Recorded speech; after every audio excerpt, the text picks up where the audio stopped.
Good afternoon, everyone. I want to welcome you back to one of our conservation live streams. We're really glad to have our crew that normally mans the conservation lab here, but we also have some special guests as well.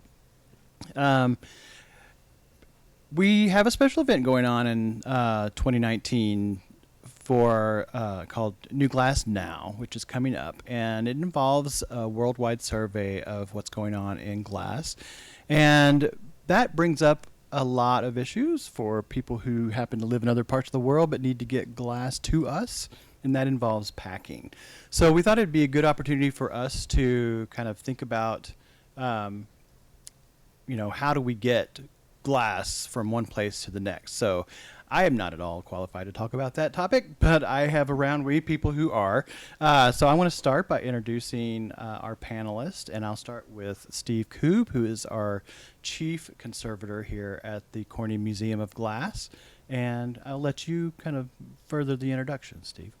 Okay, thank you, Troy. Yes, so I'm chief conservator here at the Corning Museum of Glass.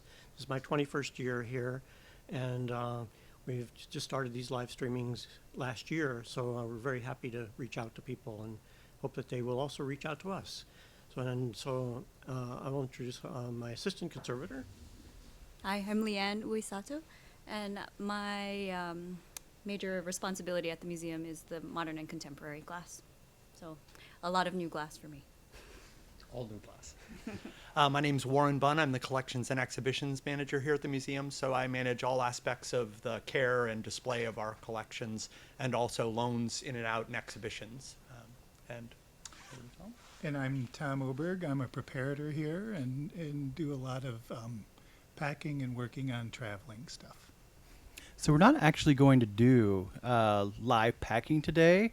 But what we have actually are videos of packing that has taken place that these folks will help us kind of deconstruct what's going on with. So why don't we introduce the first video? Does somebody want to set that up, the soft packing? Well, I just wanted to mention, we created these videos as a way, as Troy mentioned, it was sort of the impetus was New Glass Now, but also we took the opportunity to create these videos for as a resource for other museum professionals, conservators, other artists, and so we really wanted to share our expertise. One of the main ways that we move glass to and from our offsite warehouse and for a lot of movement is a soft packing approach, and so with Tom's assistance and our awesome digital and AV team, we came up with this series of videos. So I think we'll roll the first clip, and then we'll field questions and talk about a few things that don't get covered in the video. So.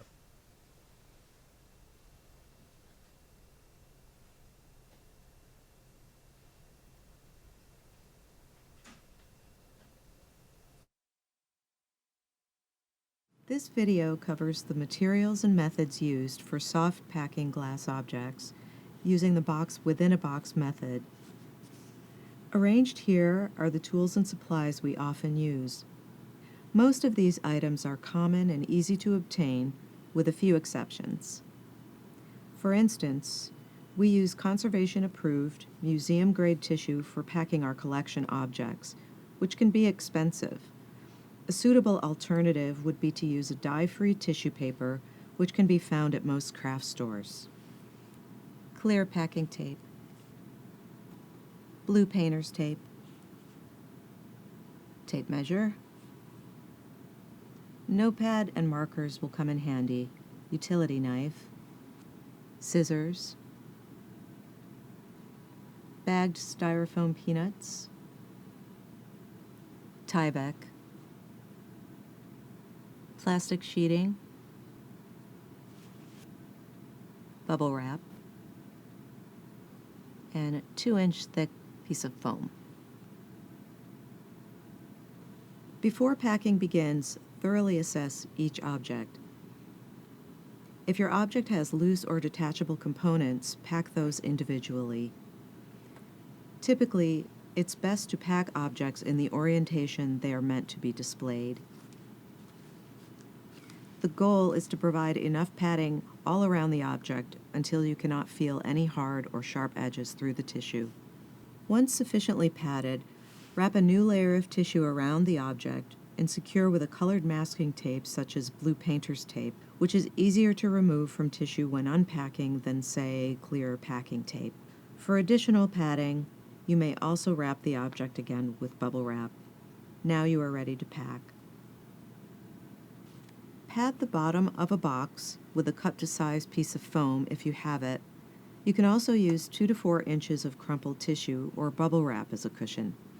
We don't recommend using loose styrofoam peanuts, as your objects may shift or sink to the bottom of the box during transport. If you do choose to use peanuts, consider putting them in bags to create supportive pillows. Space your object or objects in the box, leaving a minimum of 2 inches in between, and begin filling the gaps with tissue. Aim for an even amount of padding around all the objects.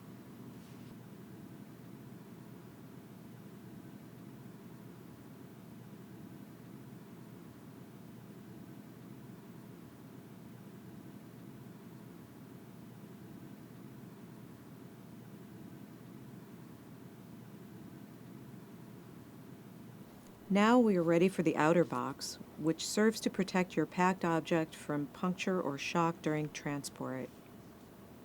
Here, we've cushioned the bottom of the box with about 2 inches of crumpled tissue. Use more tissue to create a padded buffer on all sides of the inner box.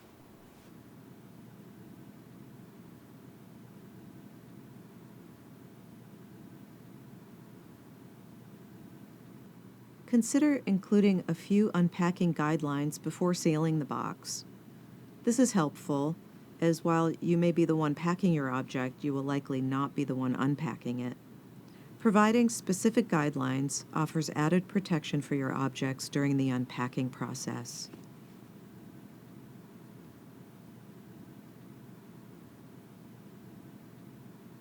Finally, always clearly label your package to include names and contact information of both the shipper and the recipient.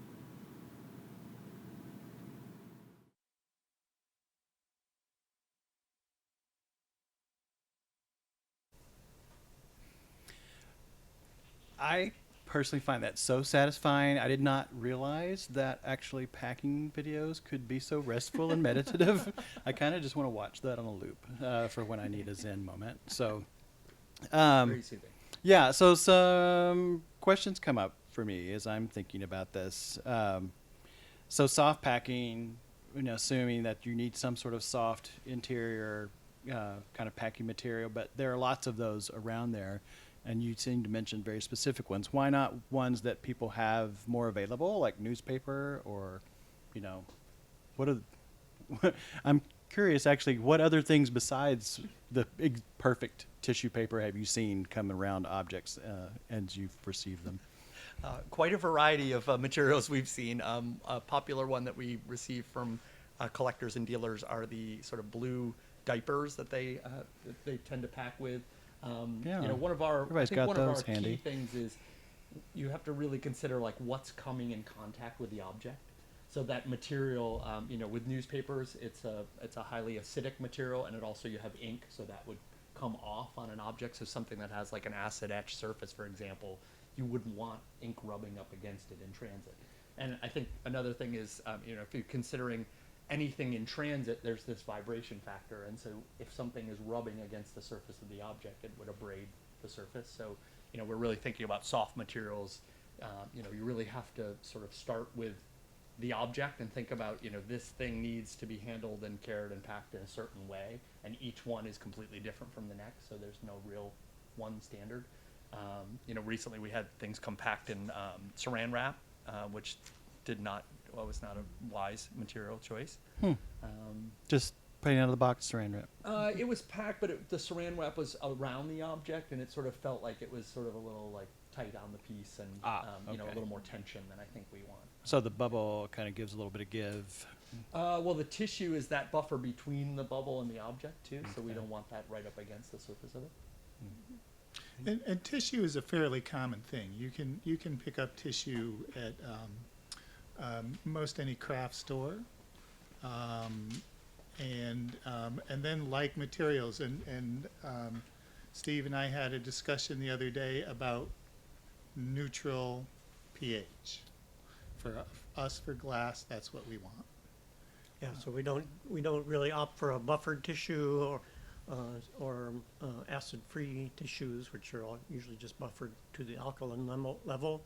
So we just, because again, glass is one of those materials that's extremely sensitive to contact with acids or alkalis. So we try to just keep just regular tissue. And it's also more inexpensive. So does pH levels of tissue show up on packing or boxes that they show up in? I'm curious. I wouldn't know how Yeah, to they are. identify. Yeah, they'll Will say, they? usually right on the packaging, and then you can buy an inexpensive pen, much like they use to mark to check for counterfeit money. Oh, okay. So, And I did want to add, we're talking about the movement of objects from place to place. So we would not advocate storing objects for a long period of time in any of these materials. I mean, this isn't a long-term storage strategy. It's really the safe movement of objects and sort of what's best to get the object from point A to point B. Again, we're trying to make smart choices about, the pH level and what's in contact with the object, but, you wouldn't want that sitting in that package for 10, 20 years from now. So. Okay. I have a question from one of our viewers. Can you use fabric to pack glass? you can. You could use muslin, unbleached cotton, unbleached everything, I guess, would be what you'd want, as raw and as close to natural as possible. Right. And then also considering the tooth of the material, so this whatever's coming in contact again with your piece of artwork, you want to make sure that it's not going to abrade that your artwork. Or grab at it. We kind of say you let the object decide what the material is that it'll be packed in. So if it's a rough surface, of course, you'll have to find a smooth something to pack with. Right. And considering the unpacker too, so knowing where the object is in space in the ball of fabric. Right, and that's another thing. We try to keep the packing as uncomplicated as possible. Keep bearing in mind that someone other than us will unpack it. So we want to make it easy on that end. Yeah, I never really thought about that, but you're professional packers as well as unpackers, but oftentimes an artist may be sending to someone who is not a professional unpacker, and I was thinking there could be some risk if you overpack for someone who is unpacking and has not done that before. And again, that's where I think adding the information at the end that they mentioned, putting in some information or details for unpacking are very useful. Photographs, stages of the packing, so that you can take this tape off first, remove this layer, etc. These are all very good tips for the unpacker. And as we're packing, we're thinking actually about a negative space, air, I guess, in a sense to give it that ability to contract and expand.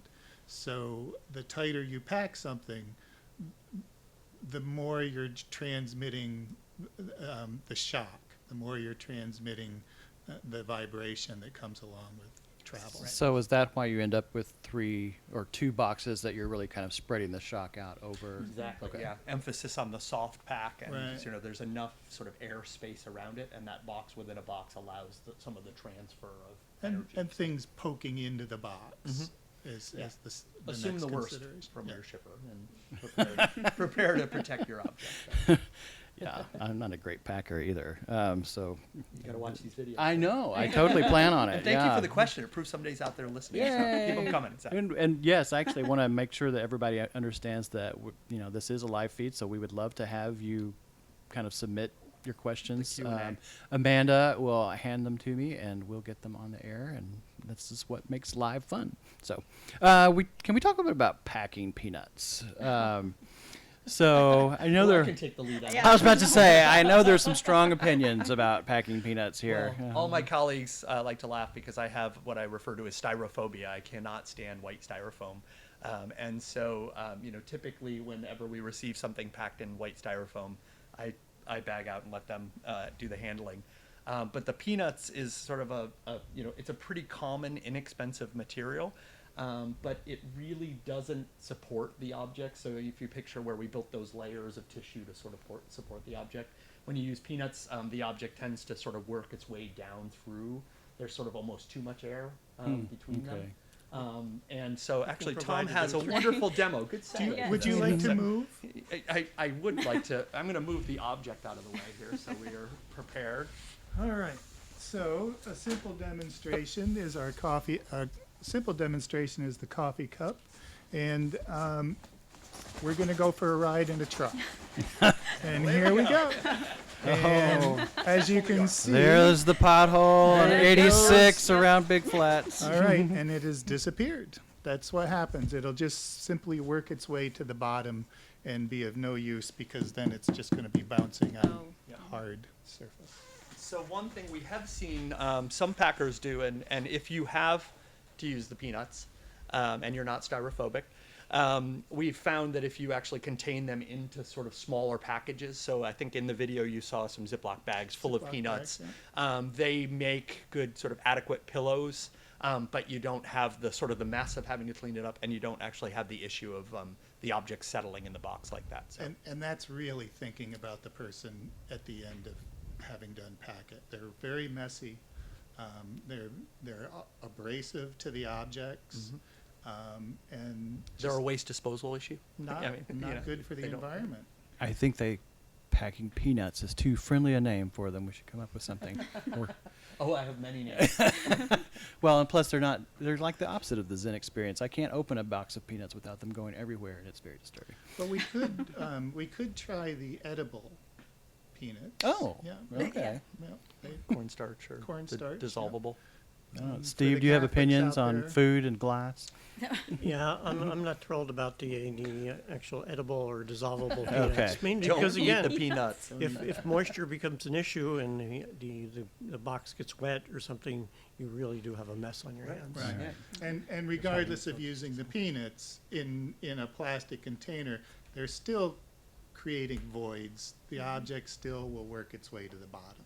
All right, so no actual peanuts are not a good substitute for even styrofoam peanuts. So let's talk about boxes. So boxes are everywhere now that we're all getting things mailed to us multiple times a week. Is there a certain type of box that you would suggest people send you things in? We like to have a corrugated cardboard. Technical sheets will talk about multiple flutes and different styles of flutes. It doesn't matter a lot. We use a single wall, double-faced cardboard box. You can get double wall and you can get tri-wall. And when you're hitting tri-wall, you're getting into really thick, really heavy, kind of construction grade cardboard, and fairly bomb-proof. So. Right. Don't And I want to think- take it so far, maybe. Right. Well, and I think the point of the soft packing is it's a fairly affordable approach to Right. safely move your Yeah. objects. Right. So, that's the box within a box approach is you really shouldn't need to go with this sort of tri-wall box for your average pack Right, job exactly. when you're basically containing these things in a number of Yeah, protective layers. there's So. the layers show up inside the box as opposed to on the box. But the double boxing, to repeat what Tom was talking about earlier, is the fact that they can be punctured. And this is not unusual that you hear about this, like companies using conveyor belts when they're transferring their things from truck to loading dock, et cetera. And so you can easily see a box falling off that conveyor belt or being mishandled in some way. And so the corner gets dented or another object punctures through the box. So having that extra 3 inches is really important. So it's Yeah, not at just least. it's not only about expanding kind of the area for shock to go. It is also about creating a kind of a zone around. Protection. Okay. Yeah, it's sort of another wall of protection, sort of a moat around the object in a sense. I'm getting ready to go grab another question from Amanda. Is this related We to have this 4. topic? So before we move on to the next video? Okay. Sure. Okay, so this viewer wants to know, how do I mark my package appropriately to avoid damage in shipping? Boy, I think I'd like to know the answer to that myself. Any thoughts? There's a few schools of thought on that. Yes, that can be an argument. But generally speaking, we don't like to mark back boxes art. Be very careful kind of stuff. What we tend to use is fragile, this side up, glass. You can write it on with magic markers. You can make your own little signs. You can buy stickers. Yeah, I think at the post office usually they have Stickers, yeah. stickers that you can get the European ones that say Fragile, for example. Right. And that's always it's a safer method. It number one, it also earmarks your boxes. Maybe there's something expensive in there. Right. I can right. steal it. Yeah, and anonymity is part of our security in the sense of protecting the artwork. You don't say valuable thing in this box. So. And the other thing is box orientation. It's really nice to make sure everyone knows which way you want that box to sit. So arrows facing up only. And one of the approaches we use for packing as well is, thinking about if something's tall and skinny, there's likelihood that can be tipped over. So again, by expanding the size of the package that you're sending, it can sit squarely on the floor of a shipping truck. You don't have to worry about it. A larger package is a little tougher to throw around than a small one. So at times you can use that as a strategy as a next level of protection. So. And I have no proof if it works or not, but if there's something like, for example, you'll mark a box top load only, which means that you want that on top and nothing crushing it. I tend to put it on a colorful piece of paper and give it a little jog so it's not straight, so someone's eye will kind of catch it and wonder what's going on. Well, that's clever. There's no scientific evidence. Purely that anecdotal works. evidence. Right? Wow, now that's a level of detail I was not expecting. So there's a couple of other questions from this viewer, and I'm wondering maybe we can decide if this is a good time to answer. It might be, or if maybe after one of our other videos. But questions are: how do I pack 100-year-old glass? Is there a different way to do that? And then also, how do I pack many small things in one box? Is now a good time to address those, or do we want to wait? Well, I think you showed, I think you had 3 pieces in the one box Right. you were packing, Yep. correct? Yep. So certainly you can put multiple pieces in the same box, And as long as you have space in between. right, Put and then you packing. can see like a smaller box on the table over here. You can find shoe boxes, and you can wrap things up and put them in that, or it's a company called Mason Box is what we use. So multiple boxes inside of a box. Again, you're going to pack it just like you would objects. I think one of the things that we pointed out in the video, and it sort of seems like just a material that we're just using to label, but the colored tape that goes on the packet, that little bubble wrapped package, whether it's really small or large, that's sort of an indicator that it's something, that it's the art versus just more of the tissue that's in the bag, for example, or the box. So, we tend to try to flag the objects. We've had situations where we have the object and then the stopper got packed separately and it's very small. And so even packing them separately and then sort of making sure they travel sort of near one another and sort of taped together, that tends to help with that. I think putting things in smaller boxes and then within larger boxes is still a strategy for numerous small things. When it comes to packing 100-year-old objects, I mean, we have objects in our collection that are 3,500 years old. So, again, we start with, you look at the object and you decide, this object has an acid surface, for example, so I don't want to handle it with my bare hands, or iridized surface on this one, for example. But what's the best approach for getting this thing safely from point A to point B? And it's not one size fits all when it comes to the collection objects. So when you say a 100-year-old object, does it have delicate appendages? Does it have iridized or acid surface? Ancient objects have weathering on them that we have to consider, that can easily flake off if abraded. Many times we set an example of a Blashka flame-worked flower out here that you wouldn't actually try to wrap materially around that object. You really that thing is mounted to a board, and you basically are going to make sure that board is sort of held into place and the air around the object and sort of really delicate sort of, there's many different approaches for packing something like that than sort of the bubble wrap vessel approach. But again, you start with the object. That was the idea behind the array of objects here. Is there's no real standard approach for everything. You really have to think of the uniqueness of the object and what the best approach is. So. And I'd say it's also important, if you don't know or you have problems or questions, consult with somebody who is more of an expert. Right. We are in conservation here. We don't do a lot of the packing. We defer to the preparators who have much, much more experience, years and years of experience of packing and doing it correctly. We do advise, so certainly if it's a fragile object, we would advise what should be in contact with the surface or whether it needs an open cavity, etc.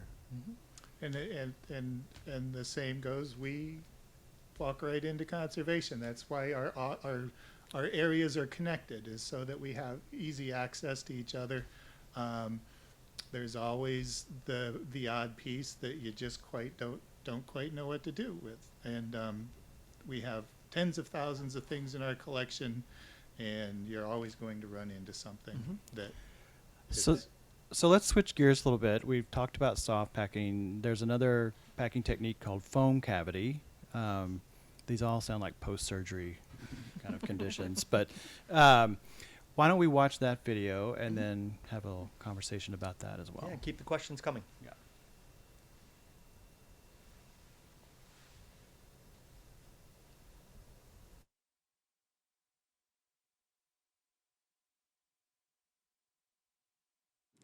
This video covers the materials and methods used for foam cavity packing.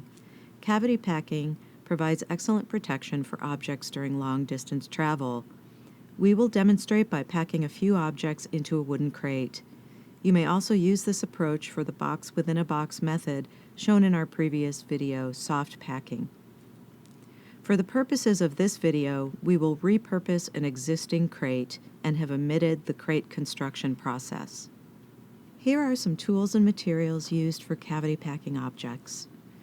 We use conservation-approved, museum-quality materials, which can be expensive or difficult to find. For example, the foam we use is a high-quality, chemically inert polyethylene foam. Upholstery and craft stores offer similar foams more affordably, and these options are suitable for cavity packing, though we don't recommend using them to store your objects long-term. This is a 6-inch thick foam plank, cut to the size of our crate's interior. We recommend using foam between 3 to 6 inches thick. Here are some cutting tools, ranging from an industrial foam cutting saw to a common utility knife. These and other options such as serrated or fillet knives or an electric carving knife will all work well for cutting a foam cavity. Other supplies may include scissors, calipers, tape measure, compass, bone folder,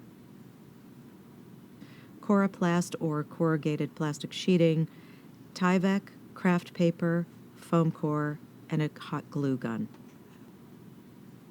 Before getting started, measure the inside dimensions of your crate. You'll need enough foam to fill its length, width, and depth. It's also a good idea to reserve the last ½ inch of the crate's top to insert a cut-to-size piece of stiff board such as foam core or coroplast. Note that if your object is taller than one layer of foam is deep, you'll need to determine what cuts to make in the next layer or layers. This photo shows a cross-section of our crate, where the cavities extend through a few layers of foam. Once the first layer is cut, you can trace the object's shape onto the next layer of foam and repeat the cavity cutting process as needed. Using a tape measure or calipers, determine the amount of space your objects will require inside the crate, and then make a paper template. You'll want objects to fit snugly within the foam, yet not so tight as to potentially cause damage. As a safeguard, we recommend making your template 1/16 inch to 1/8 inch larger than the actual objects. Whether packing one or several objects, leave at least 2 to 6 inches of foam all around. Once placement has been determined, use a permanent marker to draw the outline of your templates onto the foam. Next, measure 1 inch outside each template line and draw a dotted line around it. With a sharp knife of your choice, begin cutting out the foam shapes.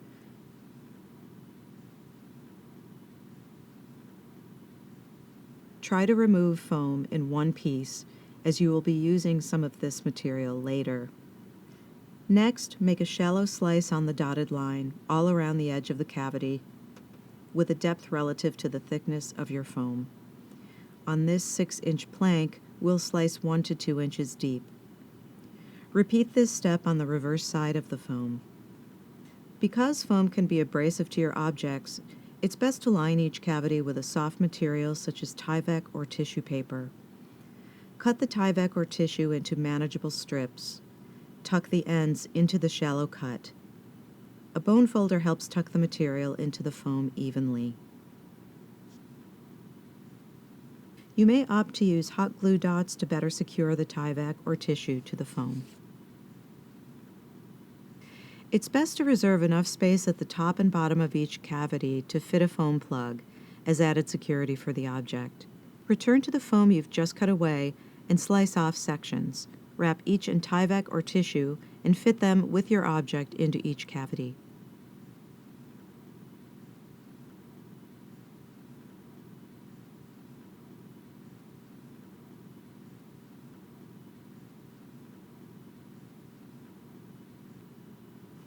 Now you are ready to pack. Begin with a layer of solid foam at the bottom of the crate, then add the additional layers. Pack objects, filling any gaps with tissue before placing the plug.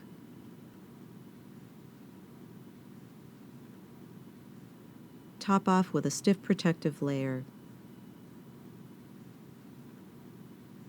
We strongly suggest including an unpacking how-to guide in your crate.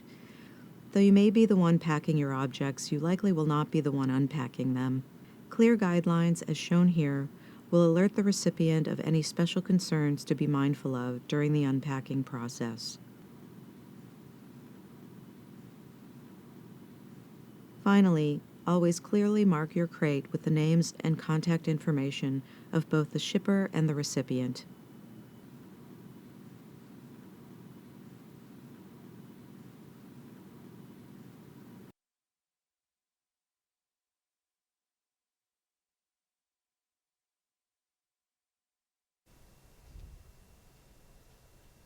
All right, I'm probably adding that to my Zen meditation subscription for packing videos. Tom, where did you learn to do that anyway? It's been a career started in the 90s, and I worked with trucking companies, art handling companies, museums. Just So picked just it up. On the job. pro packer. And Okay. refining techniques along the way. Yeah. And I think, you know, we've all seen where somebody didn't pack something well, and Right. what the result is. And, Lessons you know, learned. how not to keep making the mistakes that others have made. So Right. I think, you know, unfortunately, we've learned some good lessons from some poor pack jobs in the past as well. Yeah, and I've worked as a contractor or outside vendor for Corning for quite a few years, and really have known Warren and Steve pretty much throughout all of our time here at Corning. Awesome. So a visitor or a viewer has a question about foam packing, but a different kind of foam. Can you use expanding foam for packing? No. No? When does it stop expanding? when the object is, you know, crushed. I think the potential is they also make these packets that you heat up in the microwave, and there's sort of an activation, and they sort of expand to fill the available space. Oh, okay. So I think, you know, those they've got the I mean, I think the expanding foam is you're exposing your object potentially to chemicals that you're not understanding or know what their effect would be on the artwork. And if the foam continues to expand, does it create pressure on a fragile object that could cause it to be broken? So I think that, you know, we would never and have never used expanding foam packing that way. I have seen pack jobs where they use those ones that you do in the microwave, the catalyst kind of things, and they do tend to, they fill up sort of every available space, and we've noted that they do seem too tight for the object. They put too much pressure. And that'd be along the lines of transmitting that shock through the piece. Right, There's right. no, There's not enough no give. gap in there. Yeah. I'm wondering also the contemporary materials that people often use in glass might we don't know exactly what reaction they would have to Right. these materials. Yeah, I think Yeah. there's too many unknowns for a material like that. I mean, we do know that foam is kind of unstable in the long run. So That it we've would break opened a down lot over of time, right? crates and had just overwhelmed by the fumes. Oh dear. Okay. So, we don't know what's off gassing, but it's not good.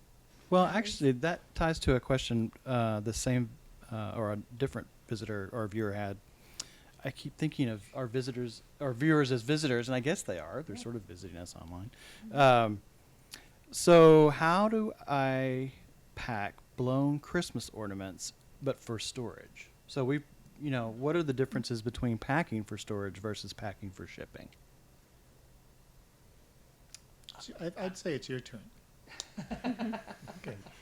Well, as we said, we often don't leave things packed up tightly for storage. One of the things I've spoke about over the years in the sense of keeping objects in the best state possible is that glass likes to breathe. It likes air movement. Air movement's good for it. So we tend to do open storage rather than keep things packed up in crates.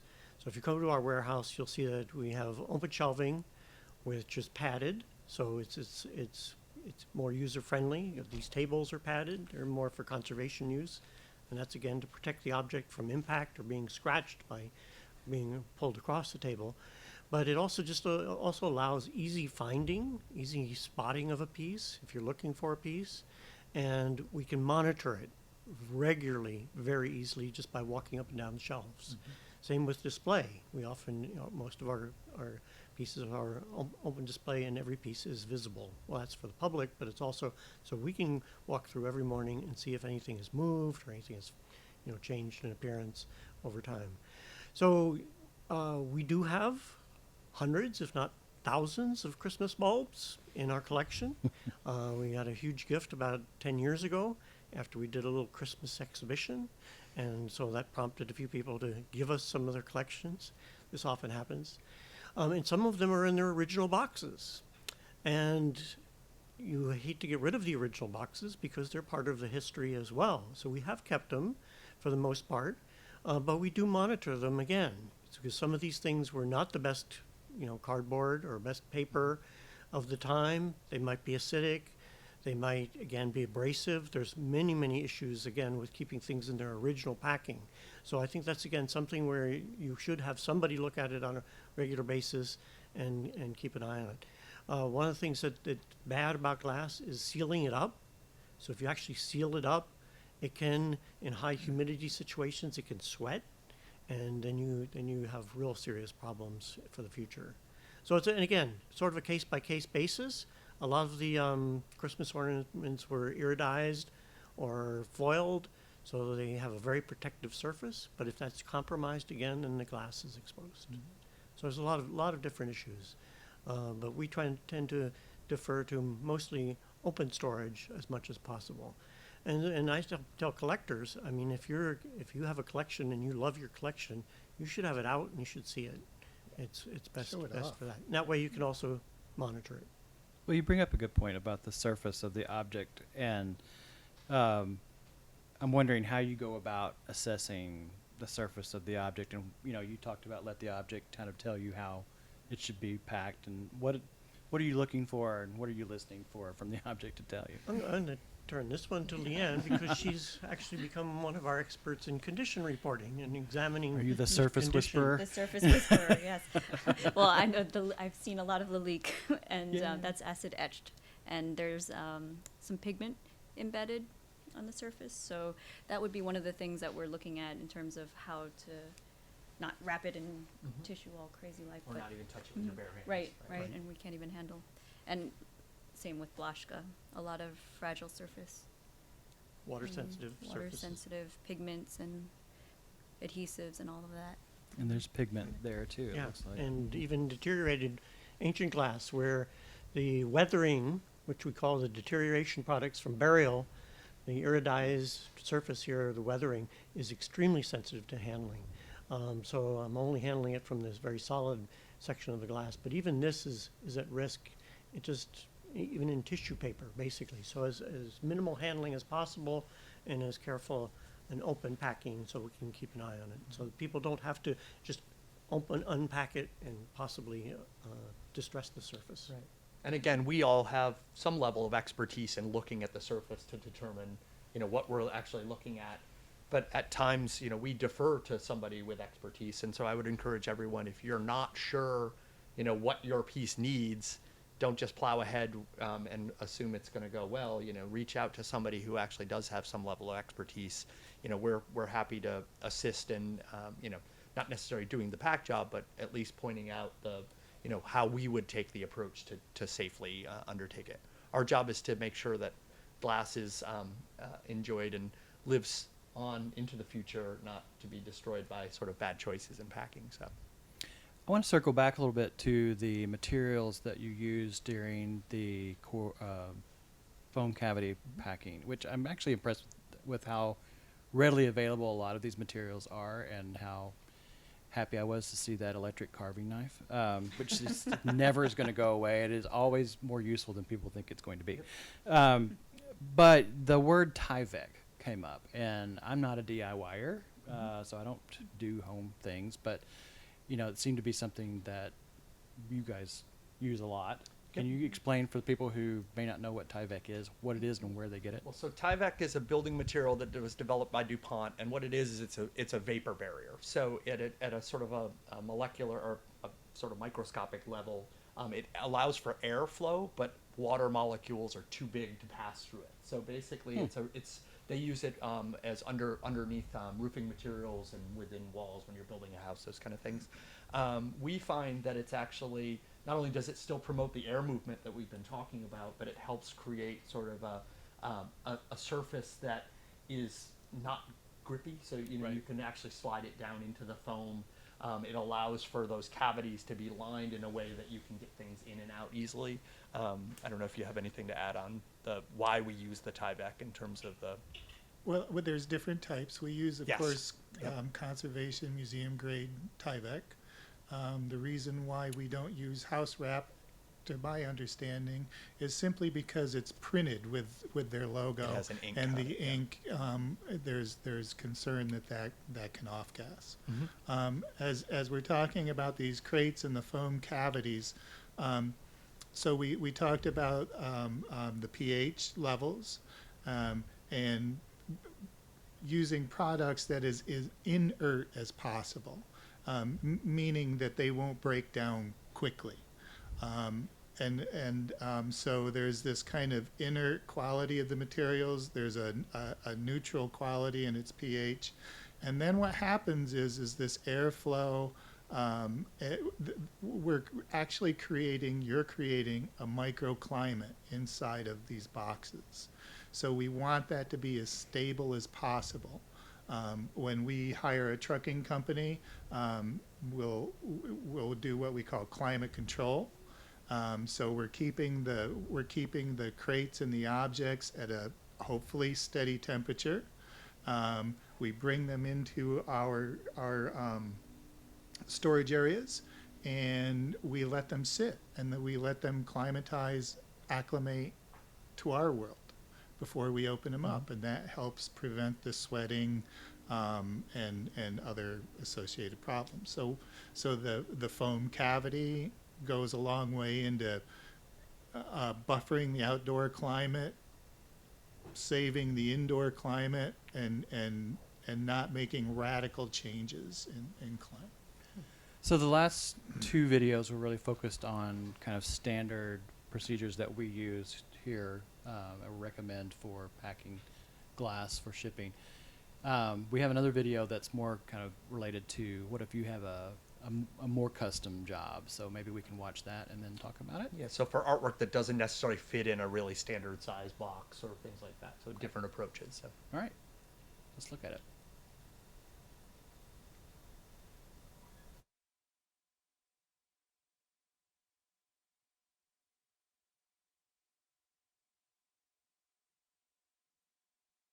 In this video, we will discuss the methods and materials for custom packing unique objects, which provides more protection for objects during long-distance travel. This video is divided into 3 sections: packing a single specialty object, packing multiple objects in multiple boxes for shipping in a single crate, and an example of a skeleton or slat crate. For the purposes of this video, we have omitted the crate construction process. Remember, there is a risk of damaging an object any time it is handled, packed, or moved. It is important to assess each object on an individual basis, taking the object's fragility, material, and construction into consideration to make a thoughtful and informed decision about the packing approach needed. One option is to create a custom box for a single specialty object. As always, the first step is to inspect the object and make a plan based on its weak and strong points. Decide which orientation is best for traveling your object and what will be the best approach for unpacking it to minimize damage. For example, is it safer to remove the object from the top, front, or perhaps fold away sides? The interior of this box is outfitted with Tyvek covered foam bumpers, designed to hug the object to keep it from moving during transport. The Tyvek protects the object from the abrasive qualities of the foam. Object orientation and other instructions should be clearly and concisely noted. This design has a sliding, removable tray. The tray is constructed with the same material as the box. The tray's base has been designed to hold the object in place, utilizing a soft foam such as Volara, which can be purchased in varying amounts and sizes and is soft and well suited for glass. This box is specifically designed to house a single object. Its components are corrugated board glued together with hot glue. Its corners, edges, and hinges are finished with gaffer's tape and clear packing tape. The latch is Velcro affixed with hot glue. The external crate is fitted with a more dense and rigid foam. Rigid foam keeps the object firmly in place while still providing give if the crate were dropped or to experience some sort of shock or jolt during transit.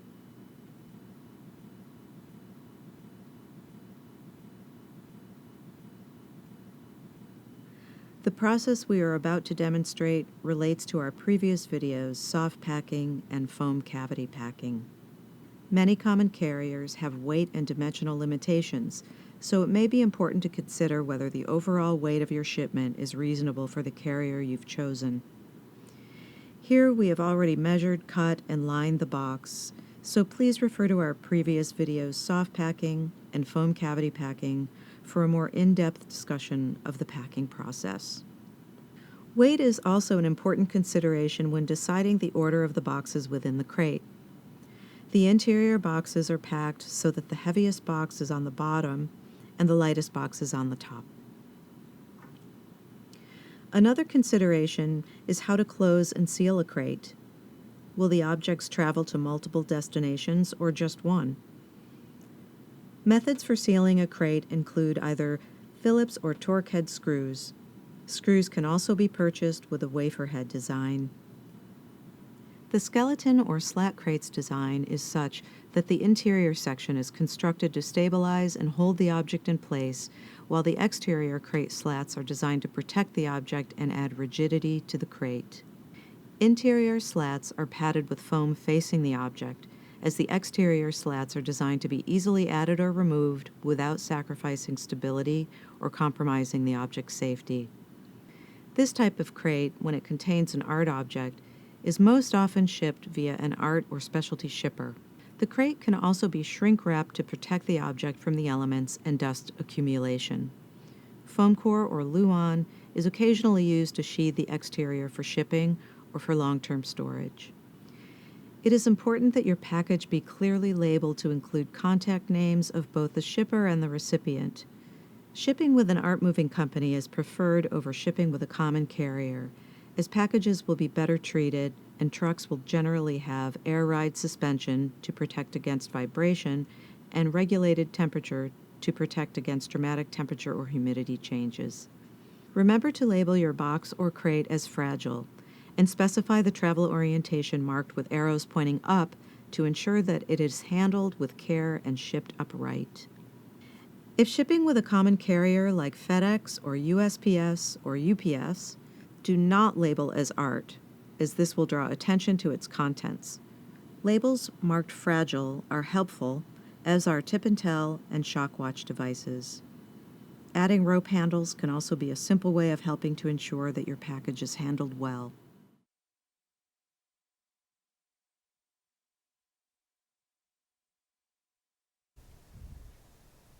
Few things I hadn't heard of before. One of them is a shock watch device. That sounds like super spy-like. Is it? Yeah. Well, there's a couple of devices that we can actually attach to the outside of packed art. It's basically checks and balance.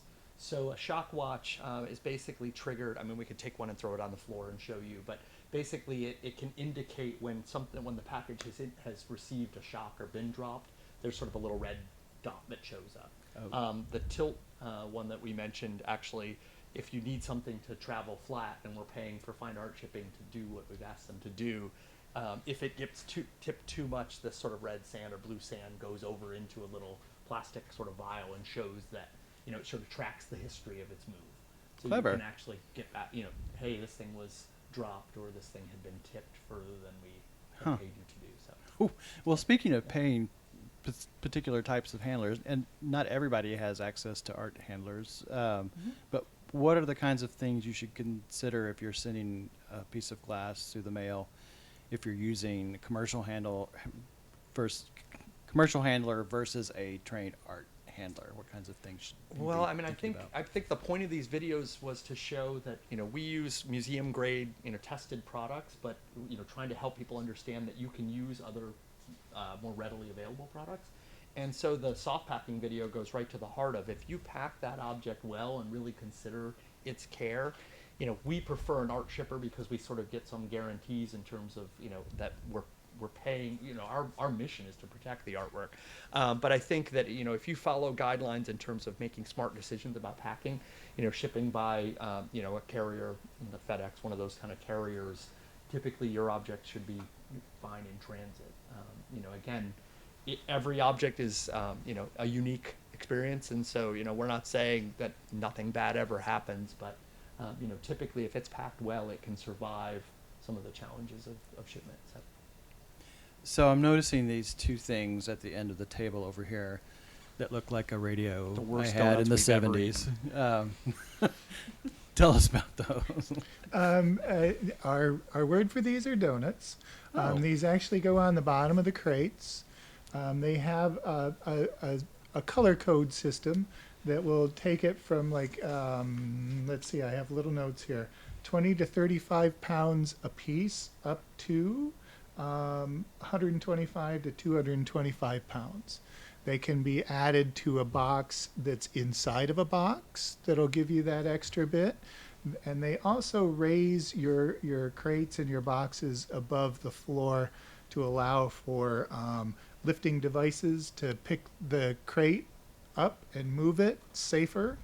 And they are for shock, and you get different sizes, and they're rated for different levels of weight and shock. So you would want to understand the weight of your crate and then make a decision using that chart to decide Right. if you use something that's too gentle or too, for a lower weight thing, it's going to squish too much and basically not do the job.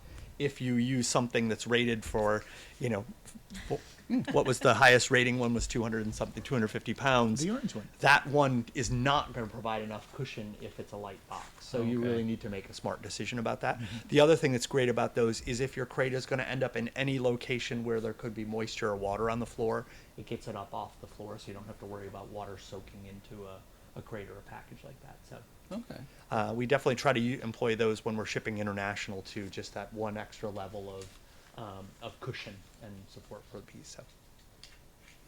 We're getting closer to the end of our live stream, but I thought, this would be a good time to hear from you about sort of tips and tricks you've learned over the years, surprises you've had, maybe something you've opened and you wish you could have had a conversation with the person that was putting it in the box before they did it.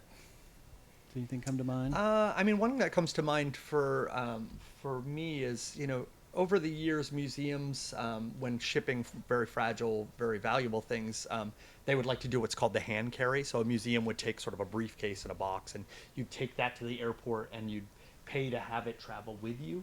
It gave you that real direct control of the object. You know exactly where it was at all times, how it was handled. But with changes in rules around TSA and security at airports, you basically no longer have the control over that box. The security agents can open any package at any time. You can't intervene. They actually would not enjoy that at all. And so, we've sort of lost that control. Our European colleagues still like to try to do the hand carry for loans coming to and from our museum. And we really try to dissuade everybody from that, because we have actually had objects in the past where a security agent reached into the package and caused damage to the artwork. So, we basically, we try not to do any sort of hand carry. I'm not saying that you couldn't take a package and strap it into your front seat and drive it to, a gallery, that kind of thing. But if going to and from an airport, we would recommend, packing the object appropriately, sort of that box within a box, the appropriate crate, and following, proper shipping arrangements. So. Other things. I advised someone to pack something in tissue at one point, and we opened the crate, and it was packed in rolls of toilet paper. Oh. So what I mean by See, I tissue, totally see myself doing that. what I mean by tissue is the kind illustrated very in soft, the videos. yeah. It is very soft. Not the kind of tissue. But I meant. not what was needed, yeah. And the paper or the cardboard wasn't corrugated No. either, so. And I would like to repeat what Warren said earlier about seeking advice. So, we are probably, I consider the experts in the field in packing glass. In all the years I've been here, we've never had a piece break in transit, with the exception of a failure of a previous repair that was maybe 50 years old. It just, the adhesive itself failed, not the anything from the packing. And that happens whether it's packed or unpacked or just in storage. But do keep in touch. Contact us if you need help. Yep. If you're watching this, you're part of our community, and we want to be able to help our visitors and viewers out. So. Yeah, and you may have a question about how to pack a particular object that, we haven't thought about. We get questions all the time whether to pack flat glass traveling, laying flat, or riding upright. And so, we typically maintain, I'll use your piece of paper as an example, where if something's traveling flat, there's a lot of flex like this. It has a lot more of its strength standing up. But again, packed in a long, tall, narrow, skinny box, it has a tendency to fall over. So you have to make really smart decisions about, about each particular object. So if you have somebody who's skilled in physics, mathematics, and construction, you're in good shape. Right. Yeah. Or ask the question, and then we can help you figure out Yeah. the right answer. Well, And between maybe all it of drives a us, new video yeah. in terms of a different approach. So. Between all of us, we'll help people get through it. So, Yep. do you think there's any one piece that was the biggest piece for someone to pack? What are the biggest challenging pieces? It got here. I've been here 16 years. I've moved Woven Heaven, Tangled Earth. It's this massive flame-worked piece that is just incredibly fragile, and I have absolutely no idea how they actually got it here to the museum. So I would love to understand that one. Maybe I should reach out to the artist or And some of Joe was probably the here, so. big Czech sculptures, which weigh these massive sculptures. massive sculptures, which weigh as much as half a ton. Yeah. I mean, they're just incredibly hard to. They need what we call rigging, and a different kind of structural packing. That's good Yeah. oral history opportunity there Yeah. with Susan Plum. Okay. All right. Well, I want to thank everyone who was able to join us today, and I want to thank our panelists for being able to share their Well, thank you. expertise with us. And I learned a lot, and I'm going to subscribe to this channel, and when I need a chill moment, I'll take it with packing. So thank you very much. Take care. Bye-bye.